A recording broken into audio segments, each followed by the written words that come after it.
এই ফালতু কোনো প্রস্তাব শিক্ষক সমাজ কোনো বড় মেনে নেবে না। 20% কম হবে না। আমাদের মাননীয় প্রধান উপদেষ্টা মহোদয় তিনি দেশে এসেছেন, জামা ছিঁড়ে ফেলার পর আমার শিক্ষকের শরীরে আঘাত করে আহত করার পর এই ফালতু কোনো প্রস্তাব শিক্ষক সমাজ কোনো বড় মেনে নেবে না।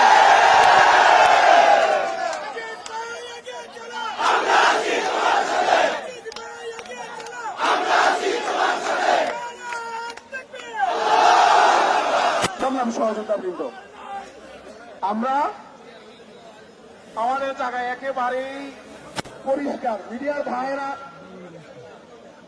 আপনারা অনেক পরিশ্রম করতেছেন, আপনাদের প্রতি আমরা চিরকৃতজ্ঞ থাকবো।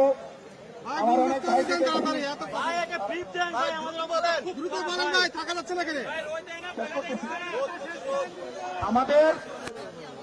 আমাদের এই মিডিয়ার ভাইয়েরা অনেককে দেখি সকাল 8টায় আসেন, রাত্র 1টা পর্যন্ত থাকেন, আমি দেখছি অনেককে। আমরা আপনাদের প্রতি চিরকৃতজ্ঞ, আপনারা অনেক পরিশ্রম করতেছেন।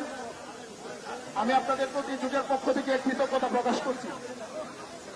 আমরা আপনাদের মাধ্যমে, গোয়েন্দা সংস্থার মাধ্যমে, পুলিশ সহ অন্যান্য সরকারি বাহিনীর মাধ্যমে আবার দায়িত্বহীন কণ্ঠে স্পষ্ট ঘোষণা দিচ্ছি, 20%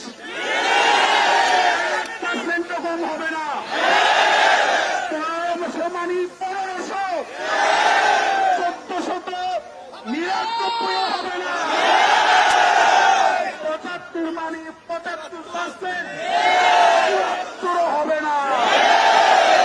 কারণ আন্দোলনের যে দাবানল আজকে সারা বাংলাদেশে ছড়িয়ে পড়েছে, এই দাবানল প্রতিদিন আস্তে আস্তে প্রত্যেকটি ঘরে ঘরে ছড়িয়ে পড়বে।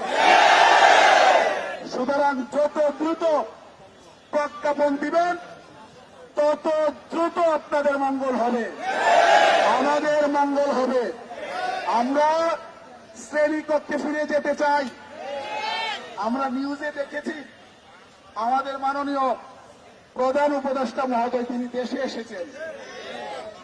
আমরা আশা করি তিনি যেহেতু দেশে ফিরেছেন, খুব অল্প সময়ের মধ্যে আমাদের বিষয়টির একটি সুরাহা হবে ইনশাআল্লাহ।